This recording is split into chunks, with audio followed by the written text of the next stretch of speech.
Alright, g'day guys. Today I thought I'd give a bit of a player tour around Hero Lab, showing what's possible and currently available for D&D 5th edition. I see a lot of chatter on the forum boards about different applications that can be used to build and manage your character sheets. Hero Lab is a piece of software that's been on the market for many years now, and I would consider it a market leader in the environment. It's a very strong application that allows a very high level of customization, allowing you to obviously create your characters very, very easily, and allowing you to use it as a electronic character sheet at the table. It does all the maths for you in the background. So let's switch over now and have a bit of a look. So in front of me you can see the start screen for Hero Lab. You can see I've got D&D 5th edition highlighted here. You can see all the other games that it does support. You can see obviously that I've got two D&D 5th editions here, just to give you an idea of what is possible. You can create separate copies of things that you can play around with, making custom content. Just for the record, I do have the D&D 5th edition community pack installed. If anyone would like to know how to get that, you do need to head on over to the Lone Wolf forums, and under the D&D 5th edition SRD you're going to find the D&D 5th edition community pack sticky. Basically it's got a URL here that you need to grab a copy of, and then head back on over to Hero Labs, and in this screen here, so under the find updates, you add a source, you add a new source, you paste a new URL, click OK. I've already got it, so I won't do that. Restart Hero Labs and come back into this screen, and then come back in here and actually click download. That will download the community pack for you, and allow you to import that. Alright, so I don't need to do that because I've already got it. But let's load up the D&D 5th edition SRD module now. Alright, and here we go. So this is the first screen you're going to see as a player. And obviously hero name is very important, and this is where you would enter your hero name.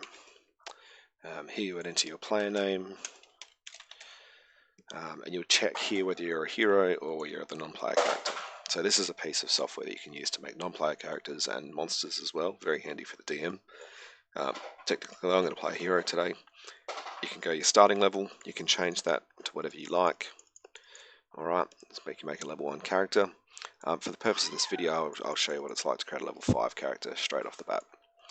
You go ally or enemy. Obviously for the DM is the enemy part, so click ally. Alright, now as a player you've got a number of different options. So the things that come with the standard pack is the Adventure League Organised Play character. Selecting that will restrict your options into just Adventure League stuff, and then you've got different sort of configurations that can be used, stuff that generally appears in the DMG, for example. Downtime tracking, spell points, you can turn on Honor, Sanity, no encumbrance. Have a look, there's some different options you can play with. Generally what people are looking for up here is the community pack, and this is where you come down and you actually enable the different options that you want to play with. So all these checkboxes here is things that have been created by the community, and this could be the official modules that we've modified for entry, or third-party content, or some popular homebrew. Pretty much whatever the players are using at their table, they'll generally come along and request the community to add in for them, so that they can basically use that within the tool. So I'm going to turn on everything so you can see everything. Alright, so within Hero Labs, when you're using this tool, generally you always start from the left and you move your way to the right. And I've heard feedback that people say it's too complex, it looks a little bit overwhelming. It's just a tab system, and if you literally treat it like a wizard, it's quite simple. So we'll start with the left tab on the race, and we're going to choose race. And as you can see here, there's a list of black races. These are all the player races that have been entered and are currently available. We've got things from all over the place. You've got the official ones, you've got some Midgard heroes, you've got some things that come from actual homebrew kits. There's pretty much a hell of a lot in there. Always looking to add more races. Below that you see the greyed out versions. These are the monsters that are actually entered in the tool from the SRD. I'm going to create a goblin today.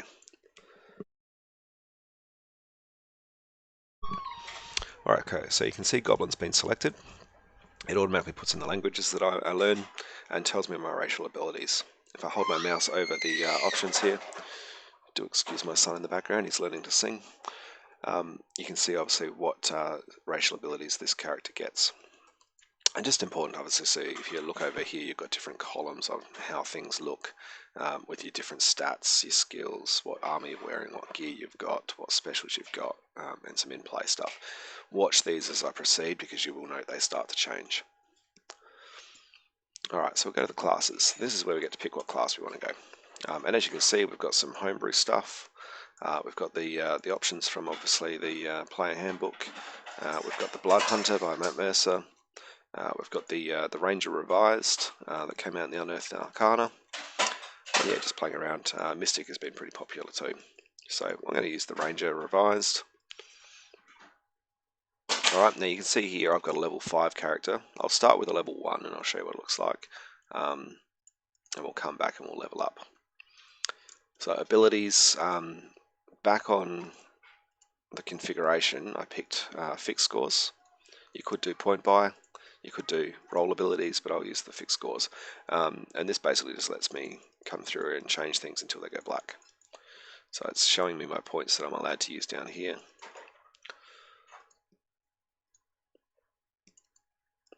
Once it goes black, you're good, and you can proceed. Background. Pick a background, any background. There's lots of them. Alignment. So obviously, how aligned you want to be. Your deity, we've gone through and entered a heap of deities, probably from Wikipedia, I believe they came from. There's a bit of information from them all. And then we go through, no more background languages can be added for this, but sometimes they do allow that. Personality traits, we've got some random buttons here. Alright, you see that you can do that, or you can just click on them and you can pick which one you want. You can add a faction.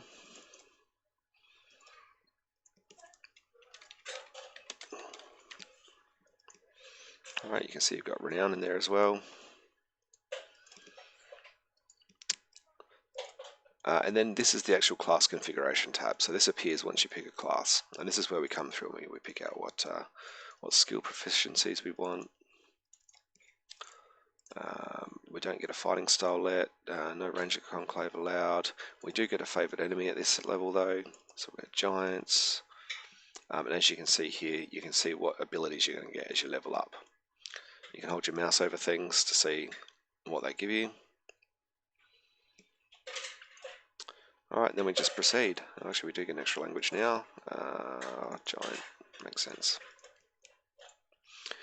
So the range of spells, I don't get any spells at this level.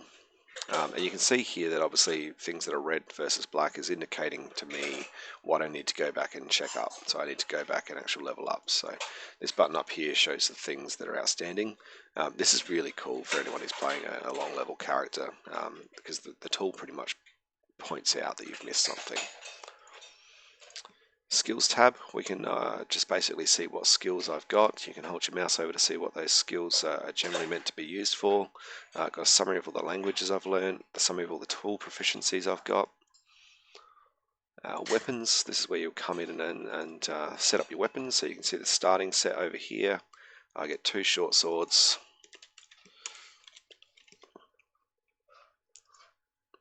Sorry, I should buy that for free. 2 short swords, a longbow, and a quiver. I think the quiver's in the inventory actually. Yep. And here, obviously, you can equip weapons. So if you equip your longbow, you'll see the longbow comes up in your equip weapons. Alright, you see your armory's got a listing of all the weapons that are on you. If you've got something in 2 hands and it's giving you an extra benefit, it will update. Can we show you that? That's equipment sets. There's a versatile weapon. Alright, so here's a versatile weapon. If I was to put that in one hand, it'd be 1d8 plus 2. If I put 2 hands, it goes up to 1d10 plus 2. So that's all automatically calculating. You can change your weapon sizes, obviously, so that you can impact the damage as well. Armor, we get scale mail or leather armor. I'll go with some leather. We equip that, and you'll see the AC increases. automatically. Magic items, if you were to if you were to be lucky enough to get some magic items from your DM, you can come in here and take those. Let's go Helm of Teleportation or Telepathy. So you can see that you can obviously wear it and you can become attuned to it. Notice when I became attuned to it, the actual magic items came over here, and it's a tracked resource, so I can say that I can use that once per day. In play, this is where you would actually track whether you'd used it once per day, and you can see that updates to say that you've used it. Gear, this is where you add all your adventuring gear. They've got all the packs put in, got all the tools, whole heap of stuff in here. Vehicles, water vehicles, poisons. Community's gone through and added some extra things here as well. So we'll add a Dungeoneer's pack, and that goes through and adds everything here. You can see you've got the option to place things in different bags. So if I actually had a bag, I could actually go through and put the crowbar in the bag, for example. And you can see that that's now showing that that's in that bag. If I wanted a mount, I could be riding a donkey. If I wanted a trinket, I could say, DM gave me 10 gems or something. This is where you would set up your picture.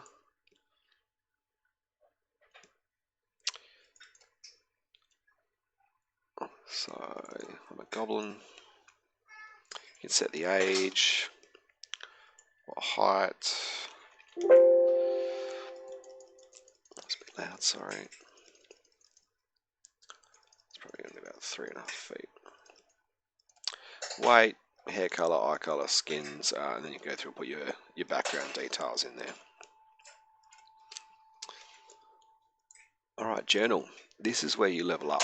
So you might say session 1, what date that session occurred on, the actual in-game date year if you're tracking that high, how much XP, how much gold you earned, and you can come through and put some notes in here about what you've done. And as you do that, you'll basically get other sessions. So you can actually keep track of how far you've leveled up as you've played. Here's your renown rewards. So you can actually earn renown with your Thieves Guild. Right, here's your special tab. This is the tab I generally keep up when I'm playing, keeping in mind that I'm a dungeon master, so this is what's important for me generally. And this is basically all of the special abilities that exist on this character. Alright, I can see all the proficiencies that they've got up here, and it's very easy for me to get an idea of what this character can do at a glance. I don't need to open any books, I don't need to flip my way through things. I just go to this tab, I run on a laptop, and I can see everything. The in-play tab lets me track health points, hit dice, the use of tracked resources and abilities. There's a temporary hit pool if you needed to have a temporary hit pool. What abilities you've got active, so I can activate favoured enemy. What weapons I've got equipped. And you should see that's just a really good summary page. Then we go over to adjustments.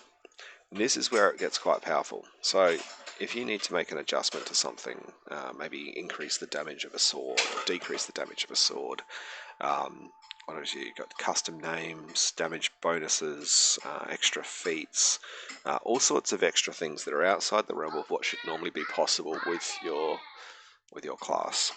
Apologies, I've got Elsa and Anna coming my way. And then finally the spells tab. If I had spells, this is where they would be. Just while I'm here, over on the right you'll see the dashboard. You'll see that the donkey or mule has now appeared. He actually has his own page. Technically I could set him up with his own picture. We'll just give him, let's say, that one for now.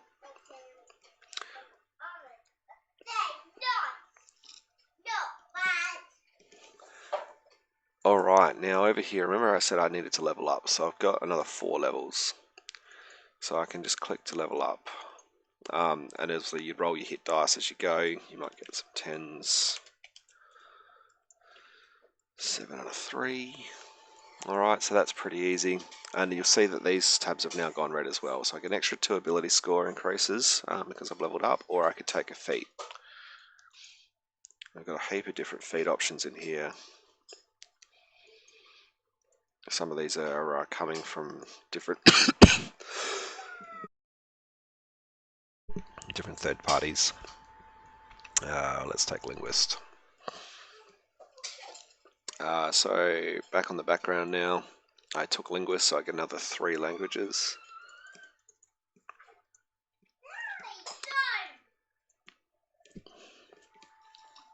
Alright, here's on the fighting style for the ranger. That's now activated, so I'm going to go 2 weapon fighting. I'm going to ranger conclave. I'm going to go deep stalker. And you'll see as I do this, all the things I have active are now starting to increase. So I've got an extra attack. I've got underdark stout, deep stalker magic. Spells have now gone red, so I can now actually learn an extra 4. I've got 2 cantrips already provided.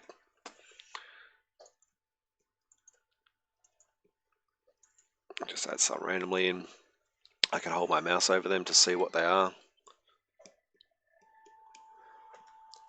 Obviously saving me from having to open up the player handbook and look spells up.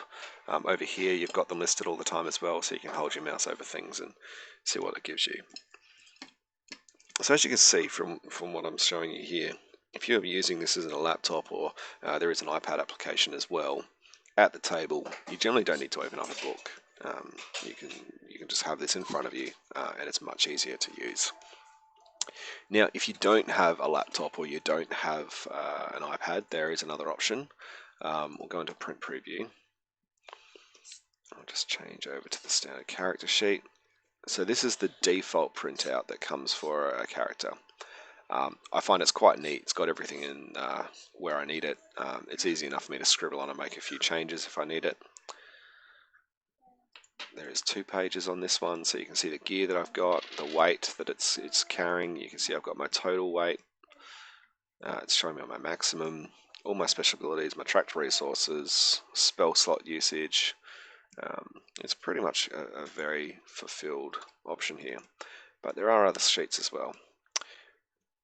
This is what we call the abilities and gear description appendix, and you can see it's got everything listed and actually listed out with what is actually part of the role. So you don't have to look anything up. You can just come in here and go, alright, Natural Explorer, I'm a member of the Natural Wild, you ignore difficult terrain, fantastic. Spells, same thing. So here you can see the spells that I know. It's got the spell description listing what the spell does, and all the details on how I need to cast that spell. Alright, so as you can see, it's very, very simple for me to create a character. And just to show you how quickly it can be done, without providing too much of a description, I'll now go through and create another character. I'm going to start at level 1, and just to show you how quick it can be. So I'm going to be a human and another language. I want to be a fighter. Abilities, I'm going to give it strength.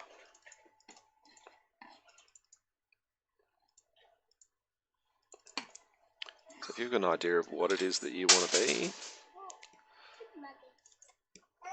you can do this very quickly.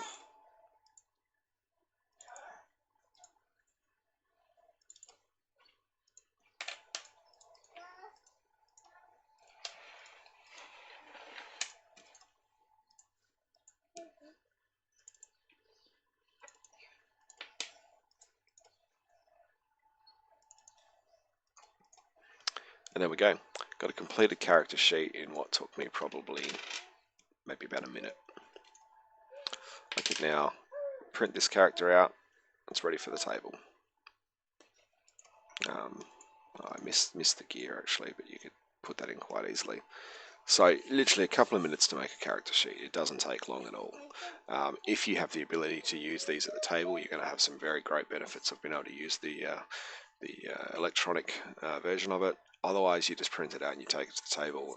And generally, all I would do is just print out a new copy as I level up. If you've got access to a printer, that's something that's pretty easy to do. So, fantastic tool, very, very powerful. And for anyone who's watched any of my other videos, from a Dungeon Master perspective, you'll understand why I think this tool is so powerful. Sorry, I've got 2 kicks hanging off my legs at the moment. I'd strongly suggest you check it out. There is a demo version if anyone wants to go around and play with it. But as I said, make sure you do get the community pack for the 5th edition SRD version, because otherwise you're going to be very restricted in the options you have. I'll leave some links in the summary below. If you've got any questions, feel free to ask them. If there's anything specifically you'd like to see, just yell out. Once again, guys, thank you and happy gaming.